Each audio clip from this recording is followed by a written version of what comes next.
when they were dropping me to the hospital. I don't know, मुझे उम्मीद नहीं थी कि मैं वापस आऊँगी. Please take your time. 7 दिन non stop chemo and radiation, अपनी फैमिली के साथ ना होना, हाथ ना पकड़ना, किसी को हग ना करना, वो मेरी ज़िंदगी के सबसे बुरे दिन थे. मैं एक ही बात कहूँगी कि ज़िंदगी एक ही बार मिलती है, तो उसको खुल के जियो यार. दिक्कतें सबकी लाइफ में हैं, बट हमें लड़ना आना चाहिए उससे. वो गल सुनिए ना तुसी, जिंदगी लंबी नहीं बड़ी होनी चाहिए. इससे नु ही है जी रहे ने. Harjeet Kaur is the one who is set a example for all of us. और ऐसी उदाहरण उन्होंने हमारे लिए सेट की है कि जिंदा दिली किसे कहते हैं, हरजीत कौर, प्यार से जिन्हें निक्की कहते हैं, इनसे सीखा जा सकता है. She is a cancer survivor और अपनी जर्नी शेयर करने के लिए आज हमारे साथ प्रोग्राम रोशनी में शामिल हुई हैं. मैं बहुत शुक्रगुजार हूँ कि इन्होंने हमारा इन्विटेशन एक्सेप्ट किया है and she is ready to talk about her journey openly. और बहुत ज़्यादा ज़रूरी है इस समय पर जब हम छोटी छोटी मुसीबतों से घबरा जाते हैं.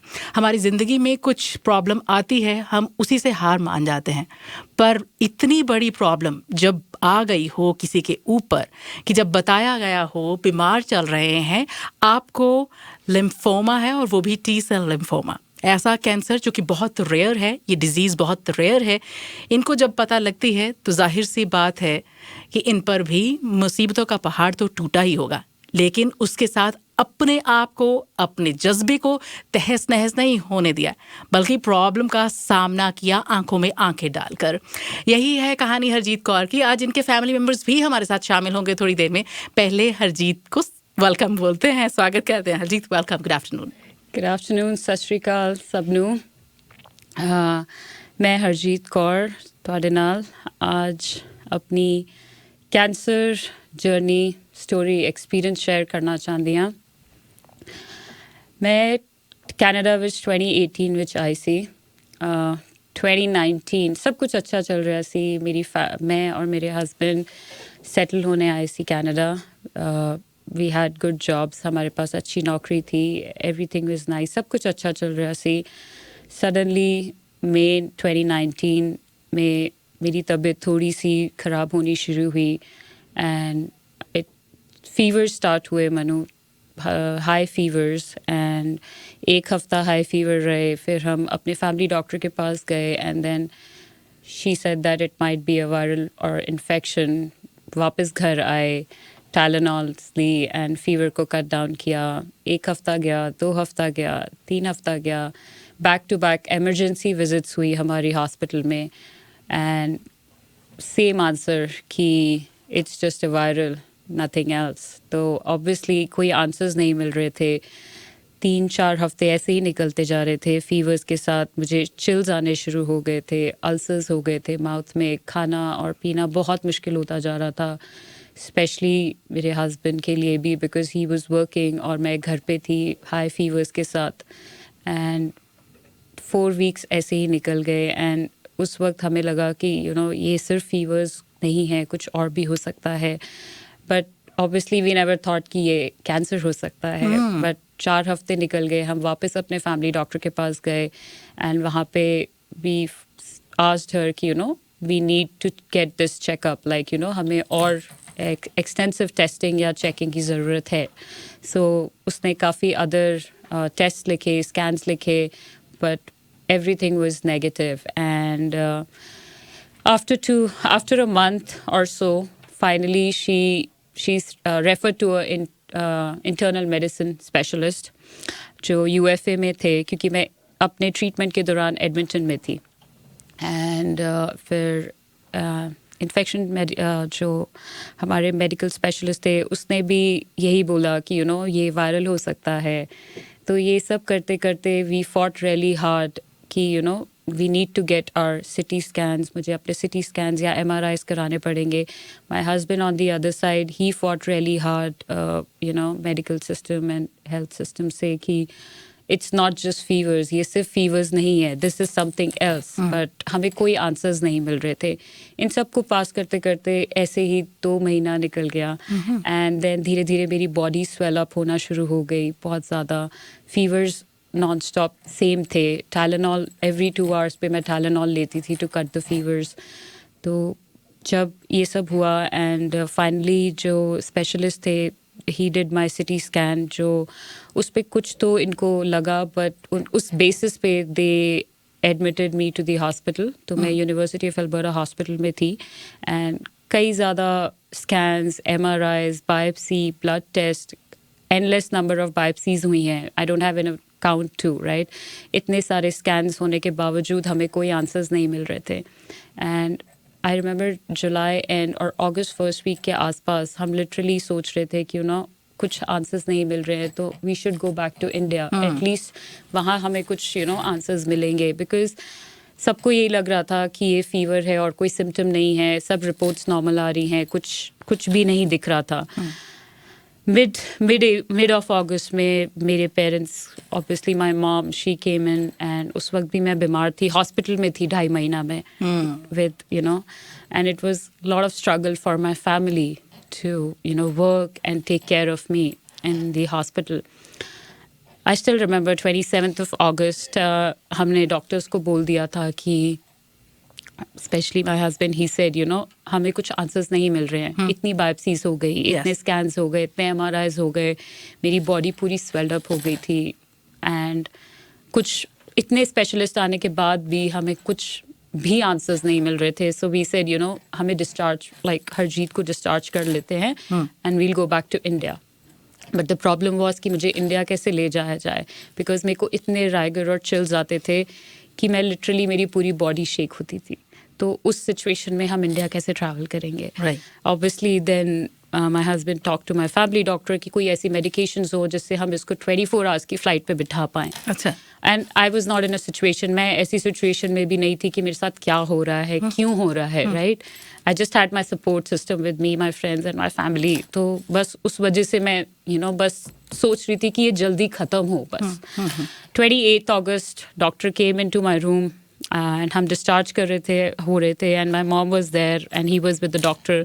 शी सेड हमें रिपोर्ट मिली है, डायग्नोसिस आया है, it's a stage 4 subcutaneous panniculitis T-cell lymphoma, which is a rare type of blood cancer, and we need to start the treatment ASAP. हमें तुरंत कीमो स्टार्ट करनी पड़ेगी. We have to move you to the hematology department. Honestly, जब वो news मुझे दी उस वक्त मुझे नहीं पता था. You were not ready for it. I was not ready for it. I never expected कि ये कैंसर हो सकता है. And किसी को भी नहीं सुना कि वर्ड कैंसर ही सबसे बड़ी चीज़ हो जाती है जो कोई सुनना ही नहीं चाहता है. ठीक. And obviously my husband was not there with me, my mom was there, my brother was there. हमें समझ नहीं आ रहा था कि हम क्या decision लें. And she was just waiting for me to tell me कि we need to move you. हमें आपको move करना है and we need to start the treatment ASAP.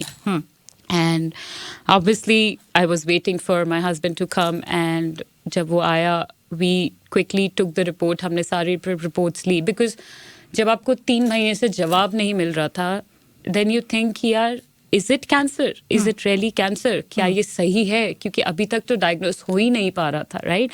तो माइंड में कंफ्यूजन थी कि एक्चुअली में क्या ये कैंसर है? क्या ये सही डायग्नोसिस है? And that to stage 4. And that to stage 4. So obviously मेरे family है इंडिया में who are doctors, so we quickly send them a report. Everything we send, we ask doctors कि हमें 1 दिन का टाइम चाहिए, हम नेक्स्ट डे से ट्रीटमेंट चालू करेंगे, अभी हमें 1 रात निकालनी है. अच्छा. Because it was evening when they said, and that 6 hours and 7 hours of night was also very difficult for us. Hearing कि stage 4 है and treatment चालू करना पड़ेगा. Obviously family को भेजा and सबने कहा कि report is fine. Report says that it's cancer and I guess you should start the treatment and Canada is a better place to get the treatment. Obviously India और Canada में कई चीज़ें आ जाती हैं and obviously उस वक्त हमें बहुत ज़्यादा हमने इतना सोचा नहीं करा नहीं. The only thing was to get better, right. मेरी फैमिली के लिए भी यही था कि मैं बस ठीक हूँ जल्दी. तो अब सेकेंड डे उन्होंने मुझे ऑब्वियसली हॉस्पिटल में एडमिट किया, दूसरे डिपार्टमेंट में जहाँ पे कीमो ट्रीटमेंट्स दी जाती है. नेक्स्ट डे से कीमो चालू हुई. नो क्वेश्चंस आस्क्ड ऑनेस्टली, क्योंकि उस वक्त मुझे तभी भी मैं अपने दिमाग को ना समझा नहीं पा रही थी कि ये कैंसर है। एंड बहुत टाइम लगा मुझे अपने आप को समझाने में कि you know this is cancer, this is stage 4 cancer. उस वक्त मैं ज़्यादा लोगों के आगे या अपने पेरेंट्स के आगे नहीं बोल पाती थी कि मैं किस चीज़ से निकल रही हूँ। You were trying to show कि आप ब्रेव चल रही हैं, ठीक हूँ मैं, स्ट्रांग हूँ। बिकॉज मुझे पता था कि मुझे रोता हुआ देख के you know this will happen, but I tried hard not to bring this up, right. And 3 chemo हुई मेरी, so plan was to go for 6 chemos. 3 chemo हुई मेरी and doctor, I remember November में मेरा पेट स्कैन था and Dr. Rai, and he said PET scan looks okay. Kuch cancer cells have worked. Kuch are still not working with your chemo. And I still remember the word he said, what's your appetite? अच्छा, क्या मेरी appetite है? हाँ. Like, what's next after this? And मुझे नहीं पता था. I always thought कि ठीक है, you know, treatment हो रहा है, ठीक हो जाऊंगी मैं. But when you get to know, जब ऐसे बोला जाता है ना कि आपके पास choice नहीं है ज़्यादा. I was given an option to either go for a stem cell transplant ji, or I can continue with this, right? And जब बात होती है कि आपको जीना है, right? आपको ज़िंदगी चाहिए, तो I said yes कि ठीक है, मैं stem cell transplant कराऊंगी. I was not ready. मुझे नहीं पता था कि stem cell क्या होता है और कैसे होगा. I was really worried about it. हमने घर पे डिस्कशन किया, हमने इस बारे में बात करी. सो उस वक्त भी मेरा opinion was like you know whatever my family wants. मैं लिटरली अपनी फैमिली के ऊपर छोड़ दिया था. तो my mama who is a doctor, he said you know you should go for it. My bua, she is a doctor, she said you should go for it. कहती है this will give you longer life. इससे ज़िंदगी थोड़ी लंबी होगी. I was like okay. फिर जब stem cell की बात आई तो 3 कीमोज और बची थी मेरी, तो कीमोज हुई. दिसंबर एंड तक मेरी 6 कीमोज कंप्लीट हो गई थी.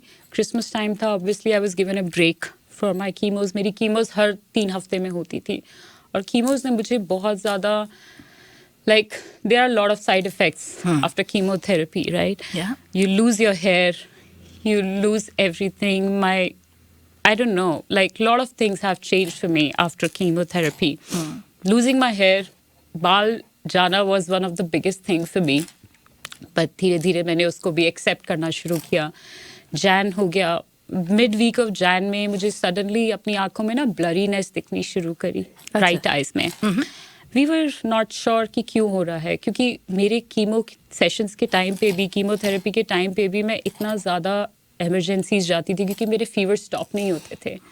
एवरी 2-3 वीक्स पे मेरी विजिट्स लगती थी एंड वेटिंग पीरियड एमरजेंसीज का 5, 6, 7 घंटा, 8 घंटा was not so easy for me.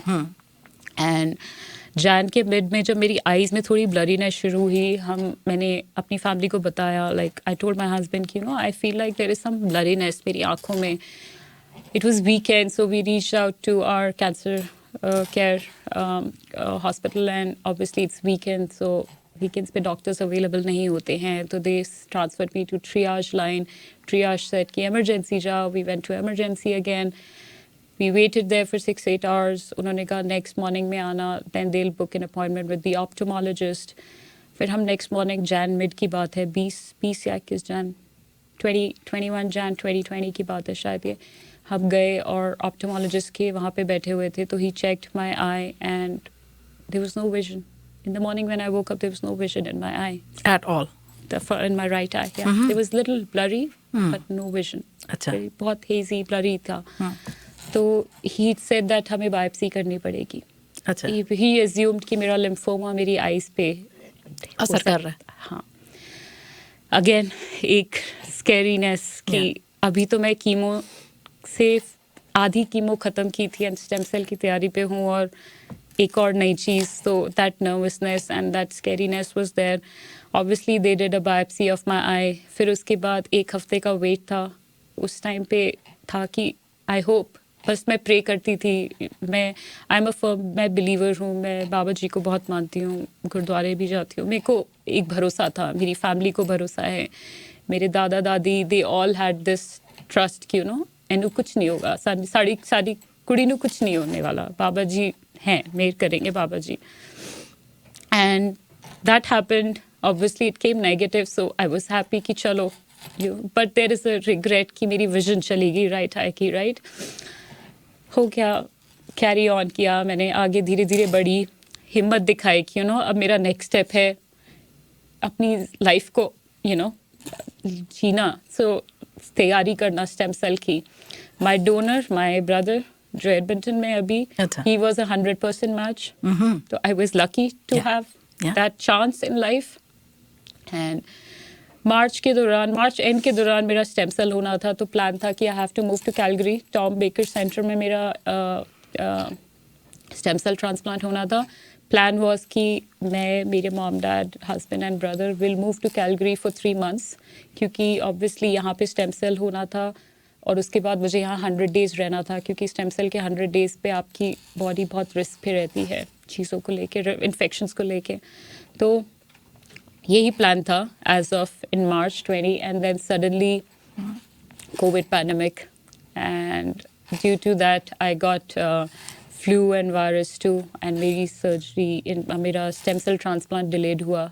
It was then plan for 7th of April 2020, but COVID, I guess मेरी किस्मत इतनी अच्छी नहीं थी कि मेरी फैमिली मेरे साथ उस वक्त रह पाती.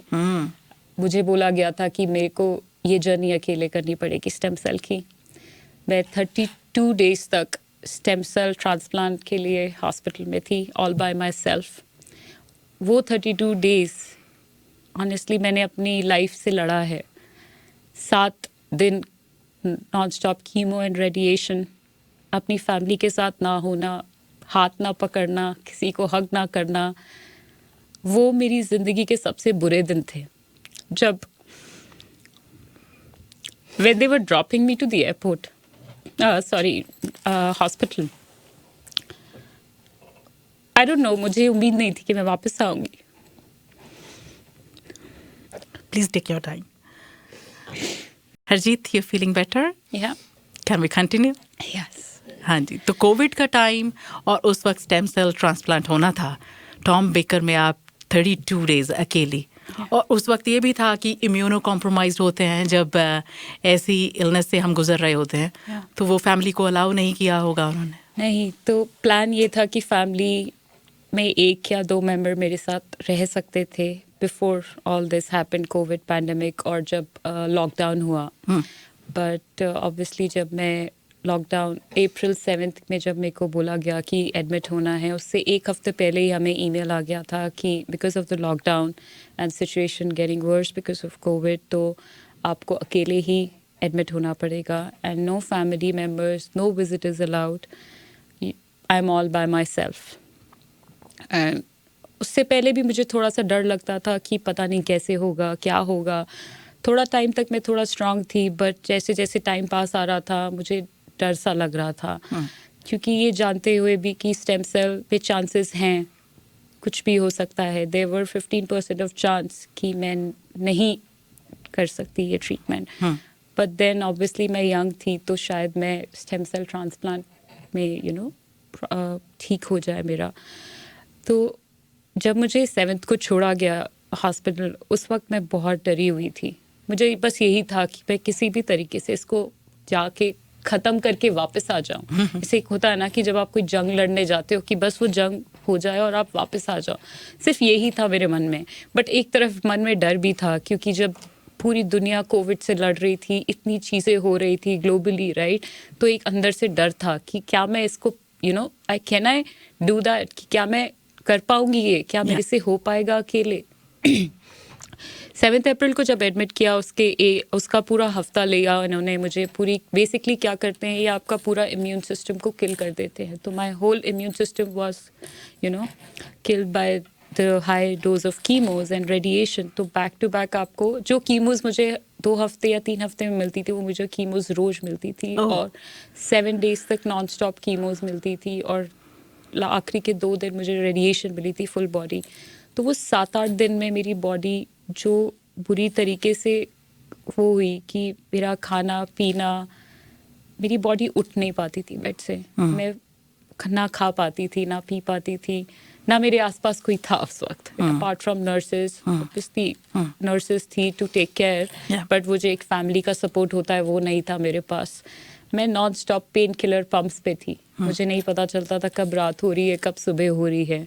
मेरी इतने हाई डोजेस ऑफ कीमो और रेडिएशन की वजह से मुझे होश ही नहीं था, ना मेरे में हिम्मत थी कि मैं बेड से उठ पाऊँ।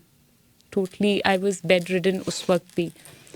And the only thing which kept me alive and you know एक होप कि सब ठीक होगा वॉज माई फैमिली।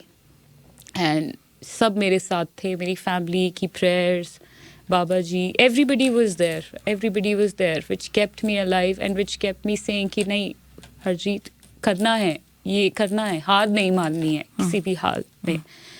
तो बस वो 32 डेज मैं लड़ती रही अपने आप से कि कुछ भी हो जाए मुझे यहाँ से वापस जाना है, मुझे यहाँ नहीं रहना है, मुझे जाना है वापस।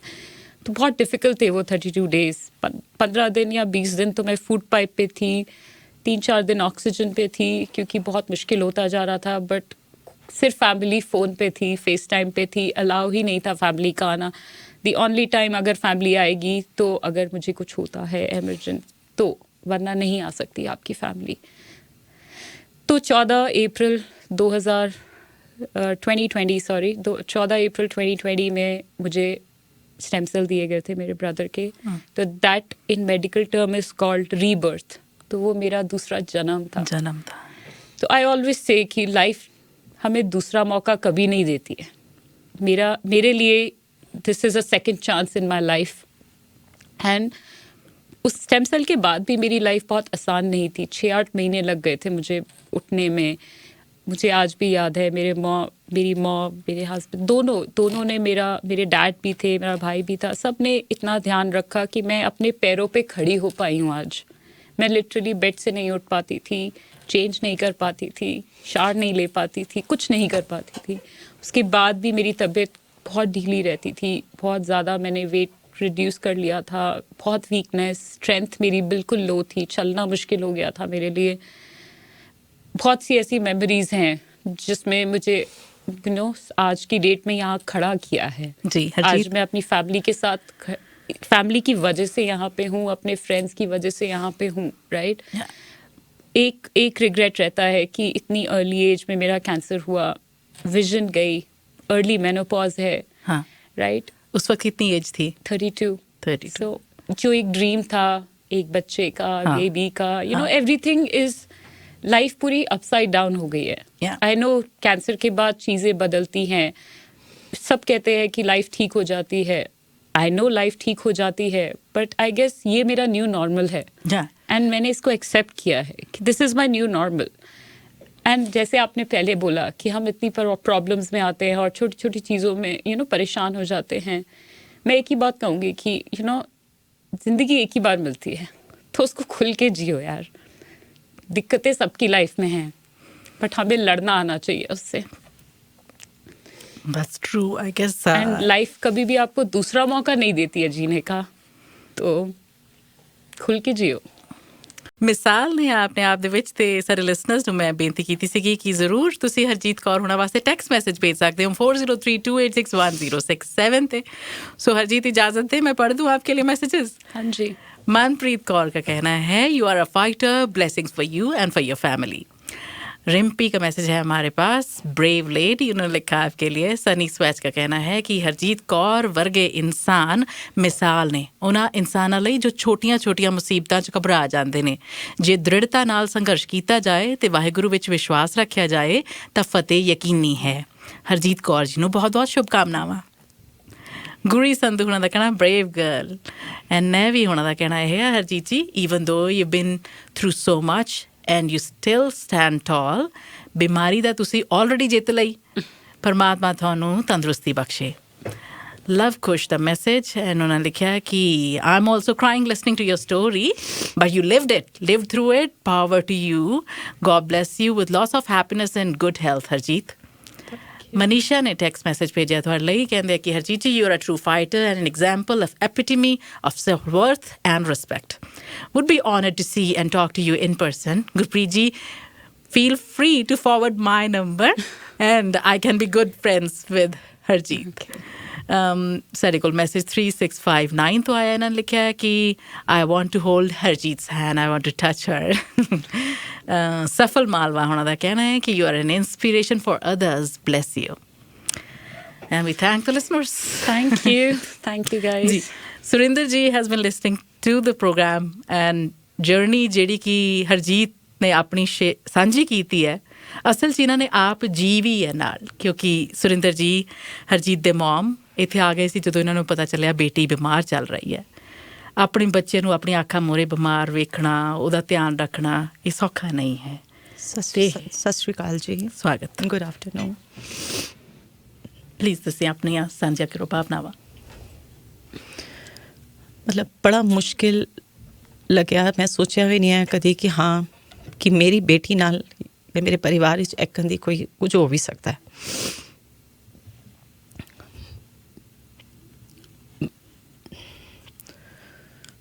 Yeah, it's not easy. ਤੁਹਾਡੇ ਲਈ ਹਰਜੀਤ ਮੌਮ ਹਮੇਸ਼ਾ ਨਾਲ ਸੀਗੇ? Every time. Yeah. ਸੁਰਿੰਦਰ ਜੀ ਦੇਖੋ, ਤੁਹਾਡੀ ਬੇਟੀ ਨੇ ਮਿਸਾਲ ਕਾਇਮ ਕੀਤੀ, ਅੱਜ ਉਹ ਇੰਨੀ ਓਪਨਲੀ ਗੱਲ ਕਰ ਪਾ ਰਹੀ ਹੈ। ਦੇਖੋ ਇਹਦੇ 'ਚ ਹੀ ਉਹਦੀ ਸਟਰੈਂਥ ਹੈ, ਔਰ ਇਹ ਸਟਰੈਂਥ ਤੁਹਾਡੇ ਤਾਈਂ ਪਹੁੰਚਦੀ ਹੈ। ਅਤੇ ਤੁਹਾਡੇ ਅੰਦਰ ਜਿਹੜਾ ਜਜ਼ਬਾ ਹੈ, ਤੁਸੀਂ ਕਿਤੇ ਨਾ ਕਿਤੇ ਉਹ ਪਲਾਂਟ ਕੀਤਾ ਸੀ ਹਰਜੀਤ ਦੇ ਵਿੱਚ, ਜਿਹਨੂੰ ਇਸ ਸਟਰਗਲ ਦੇ ਟਾਈਮ 'ਤੇ, ਇਹ ਉੱਪਰ ਥੱਲੇ ਜਾਂਦੇ ਟਾਈਮ 'ਤੇ ਹਰਜੀਤ ਨੂੰ ਹਿੰਮਤ ਦਿੱਤੀ ਸੀ।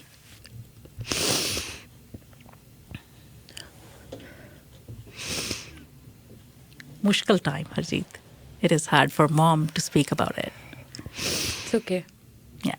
She doesn't want to speak. That's Surinder ਜੀ ਨੂੰ ਜਦੋਂ ਪਤਾ ਲੱਗਿਆ you want to talk about your journey openly, what was her reaction? not good. She was like, why? क्यों मुझे दुनिया में ये बोलना है? हाँ। और एक होता है ना इंडिया में कि हर चीज़ में वो होता है कि अच्छा अगर आप अच्छा करोगे, अच्छा दिखाते हो तो नजर लग जाएगी। So that's one of the things she has, ਡਰਦੇ ਸੀ ਤੁਸੀਂ? ਹਾਂ, ਮੈਂ ਡਰਦੀ। ਮੈਂ ਕਿਉਂਕਿ ਨੌਖਾ ਟਾਈਮ ਦੇਖਿਆ ਨਾ, ਫਿਰ ਕਿ ਮਾੜੀ ਜੀ ਤੰਦਰੁਸਤੀ ਆਈ ਹੈ ਤੇ ਕਿਤੇ ਨਜ਼ਰ ਨਾ ਲੱਗ ਜਾਏ। ਨਜ਼ਰ ਨਾ ਲੱਗ, I think every parents have that, right, कि नजर ना लग जाए मेरे बच्चे ਨੂੰ।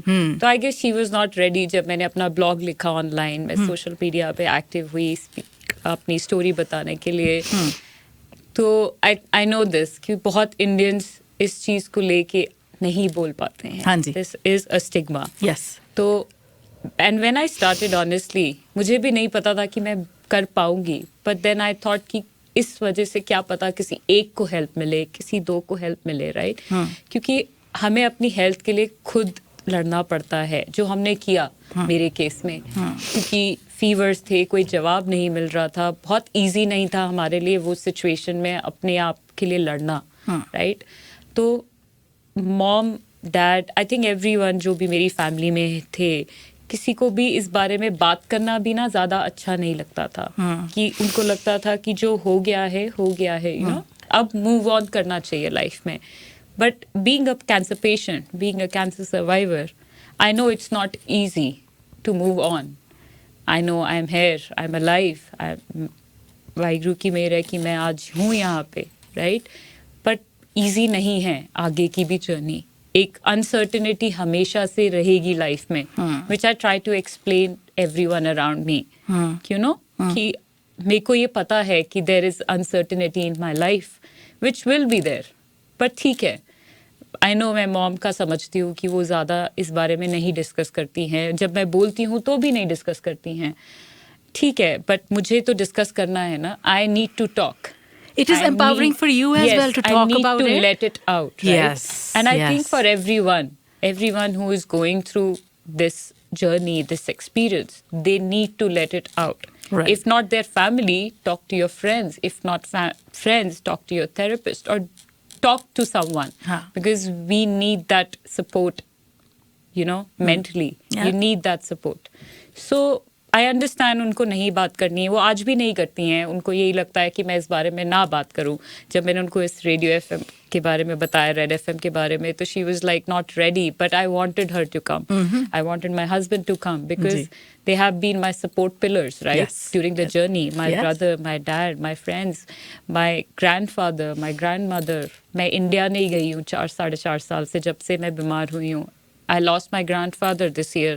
मैं उनको मिलने नहीं जा पाई because मेरी हेल्थ ठीक है, बट मैं अभी भी इम्यूनो कॉम्प्रोमाइज्ड हूँ थोड़ा बहुत. लाइक नॉर्मल इंसान के जो ब्लड काउंट्स है उससे तो लो है मेरे, तो किसी चीज़ का इन्फेक्शन या कुछ भी हो सकता है, राइट? तो एक वो डर हमेशा रहेगा, राइट. तो ठीक है अगर उनको नहीं बात करनी है, but I am her daughter. आज मैं जो हूँ, आई नो कि मैं अपनी फैमिली की वजह से हूँ यहाँ पे. Wonderful. I really appreciate Harjeet you. And आप वॉलंटियर भी करती हैं बहुत सारी कैंसर ऑर्गेनाइजेशंस के साथ. एंड Nikki_fighter पर इंस्टाग्राम पर हरजीत ਨੂੰ फॉलो ਕੀਤਾ ਜਾ ਸਕਦਾ ਹੈ. I really thank you. I acknowledge your presence. I am touched by your presence in our studio. Thank you so much for being with us. Thank you for inviting us. Thank you for having us. And I hope this story helps someone out there. And hopefully someone can, come up and talk about it. Right. Because I feel people should talk. Especially us Indians. हमें इस बारे में बात करनी चाहिए. Thank you.